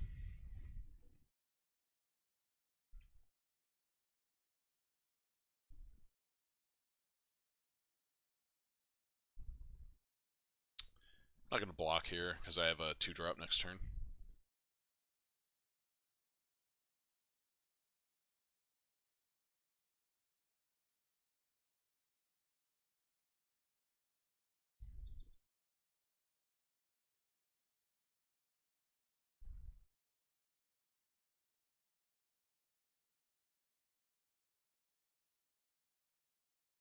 Obviously.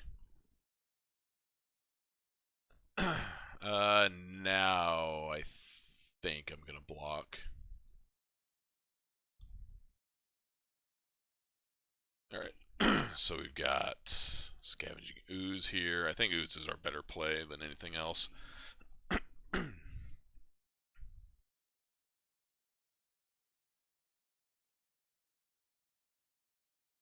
Okay. No blocks. Land. Yes. So here I am going to eat Okame Adversary, Primal Might the Scavenging Ooze, and get a 1/1 off Love Struck Beast.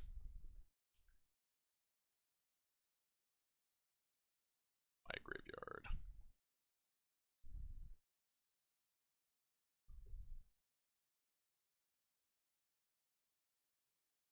Get your Ooze out of here.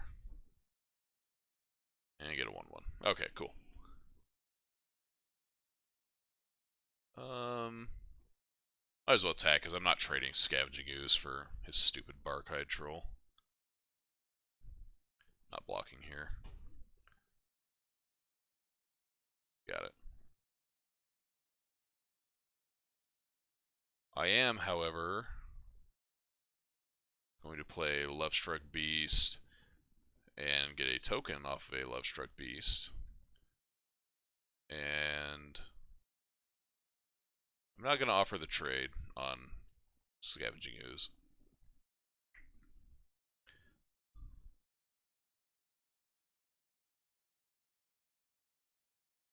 So I think what I'm going to do here is eat Okame Adversary.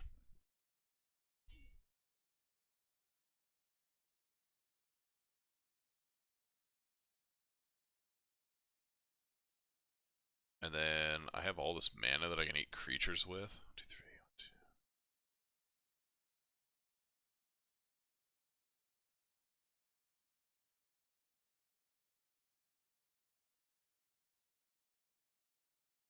He has 8. If I attack in, I can eat 1, 2, 3. Put it up to 6. That's not good enough. I think what I'm going to do is just play this, eat a couple creatures, call it a day.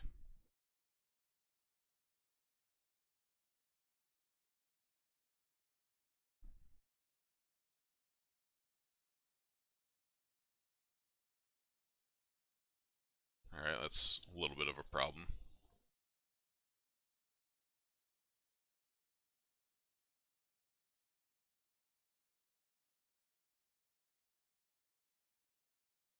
Not even sure what he's supposed to do here.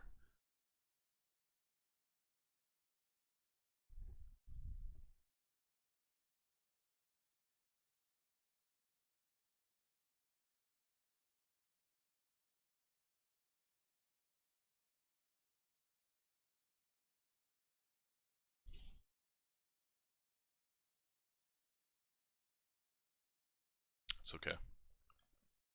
What can I do here? I can +1 and fight with Primal Might. This is what I 1, 2, 3, 4, 5.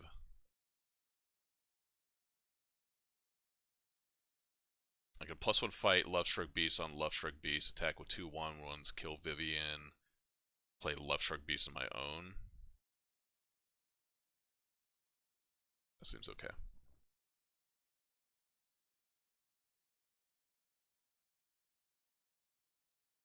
X equals 1. Okay.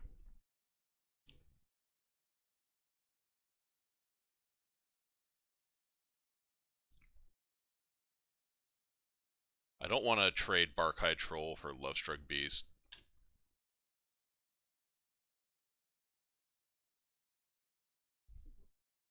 Because I want to have 10 power in play against him next turn. 14 if we count questing beasts. Gargaroth's not bad, but I think questing beast is better. Right here, anyway.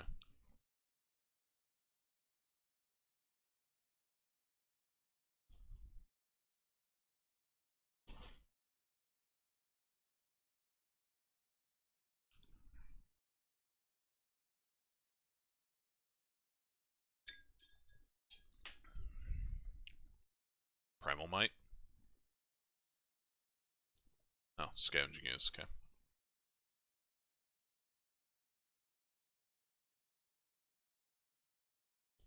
Creatures have 1+1 there, so we can make it a 5/5. That kind of sucks.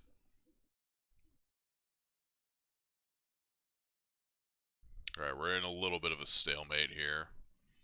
Because this Scavenging Ooze is going to be too big to deal with for a while. I don't want to send Questing Beast in.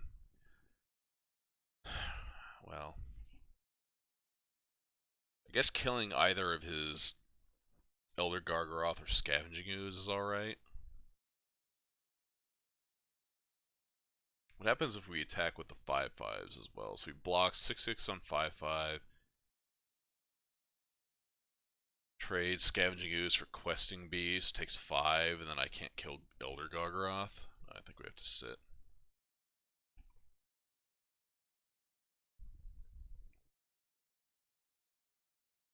Stonecoil Serpent.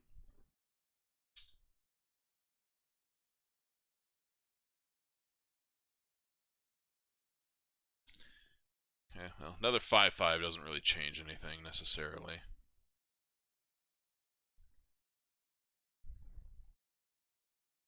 It's what? No creatures in the bin.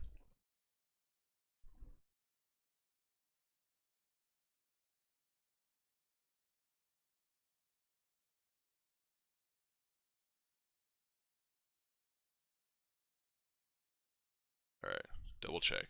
No creatures. No creatures. We get to grow our Scavenging Ooze next turn to a 4/4. Or actually more, we're going to grow it to a 6/6. Yeah, this is fine. We'll take a couple points off of Gargaroth, I don't care about that.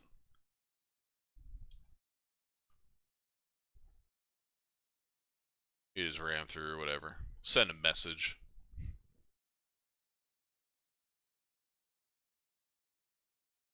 We'd actually eat his entire bin, along with the creatures in mine.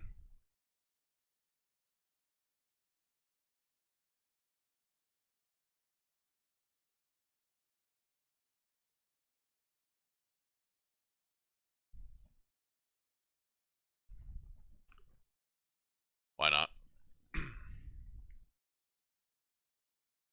Him bringing in Gargaroth is kind of interesting in this matchup. Yeah. Don't need to do anything here. Of course.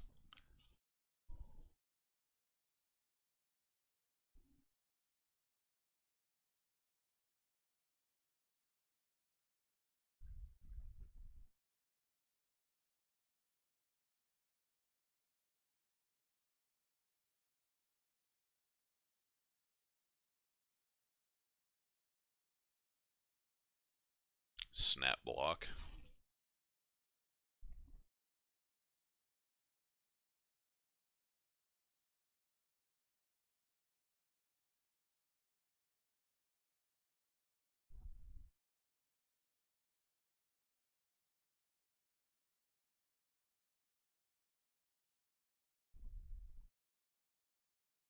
What is opponent thinking about here? I don't understand.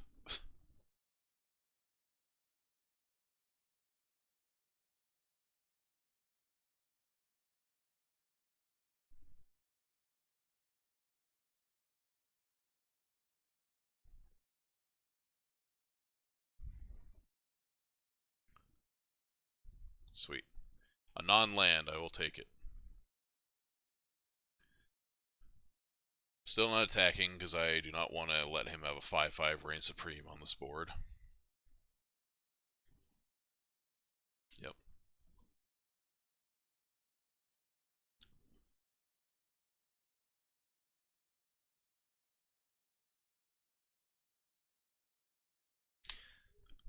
I'm playing a forest there because I haven't played a land in a little while, and I want to like make him think I might have some stuff that is like reliant on combat or whatever. Alright, and apparently the turn is here where some shit needs to happen. Okay, so what do we do here?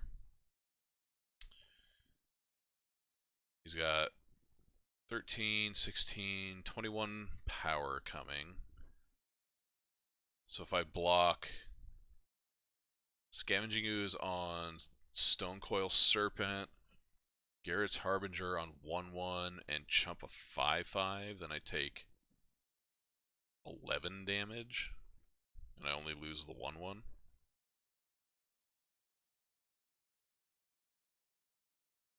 Block here, block there, block there, whatever. Then I can eat a couple things with Scavenging Ooze.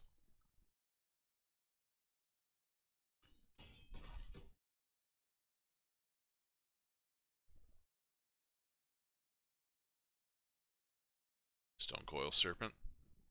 Oh, Scavenging Ooze.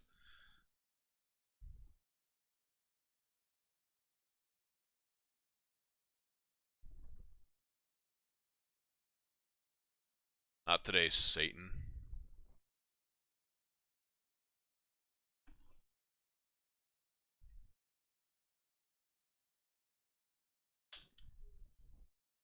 Of course, draw another forest. Why wouldn't I?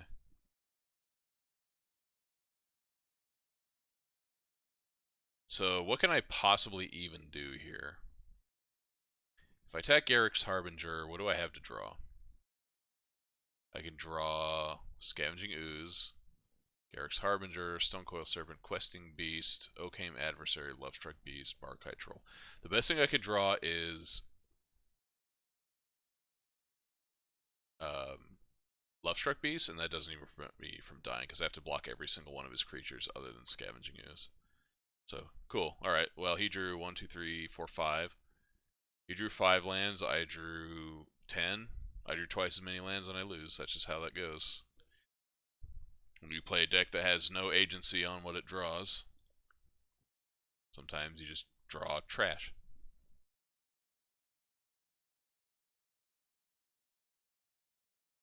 I'd have to go back and watch how many removal spells he had too, because I had 2 Primal Might. He had at least a Primal Might and a Ram Through, maybe another one. The point is he drew half as many lands as we did, so he drew a lot more interactive cards or just threats that he could put on the battlefield. That's just the long and short of it.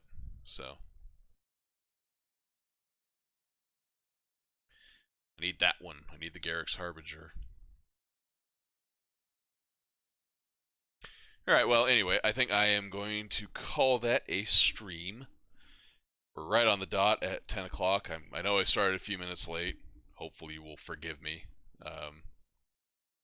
But yeah, had a good range of stuff that we played today. We played some Yorion, we played some Izzet, played some Sultai, played some Mono Green. Kind of hit the whole gamut of things out there at the moment. We didn't play Mono Red because fuck Mono Red. If I want to play Mono Red, I'm going to play Mono Green. I think that deck just does Mono Red things better than Mono Red at the moment. And it isn't reliant so much on something like Ember Cleave as Mono Red often feels like. But we've got some other stuff we could play. We could play this Teamer Clover deck. That's always a good time. We've got other Flash decks we could play. We could even play Rakdos Sacrifice at some point. So anyway, not going to do a whole closing bit here. I don't have a lot to say other than what I've already talked about. Format's fun outside of Uro decks, but I mean, it is what it is. You got rotation happening here in about a month or so, so things are poised to shift dramatically. Though I can't imagine a world where Uro is not good, but we'll see, I suppose. Anyway, good to be back. If you're not already following me here, I would definitely appreciate the support. We are closing in on Twitch affiliate status. Just got a handful of followers more to go, and a little bit more consistent viewership, which hopefully we'll be able to achieve. Shout outs again to 5QRL Music for the follow, and Here for Beers for the follow. Nice username. Definitely related to that one. You can also follow me on Twitch, or not Twitch, on Twitter rather, where I will post where I'm going live, what I'm going to be doing, give you a heads up on that. My Twitter is @canman87gaming. I'll be uploading this to YouTube. My YouTube channel is youtube.com/canman87. And yeah, we should be getting back into a little bit more frequent streaming here. As a reminder, Saturdays are off the table for now. So Sunday, we'll be coming back at you. I got a double header. Doing some retro stuff, probably some modern stuff. In all likelihood, the retro stuff is probably going to be either something on SNES. I've been meaning to stream Gradius 3, so that's likely what's going to happen, but it could also be something on PS2. I actually picked up a PS2. This is the first PlayStation console I've ever owned. And I picked up about 8 to 10 games for it. I guess closer to 10. So I've got some selections there. We can figure out if we want to do something off of that. But modern. What have we been playing modern-wise? Shit, I don't even remember. It's been so long. Whatever. We'll figure that out as it comes up. And again, I will announce everything on Twitch. But anyway, appreciate anybody that dropped by to check me out. I will see you next time, and hope you all have a great rest of your night.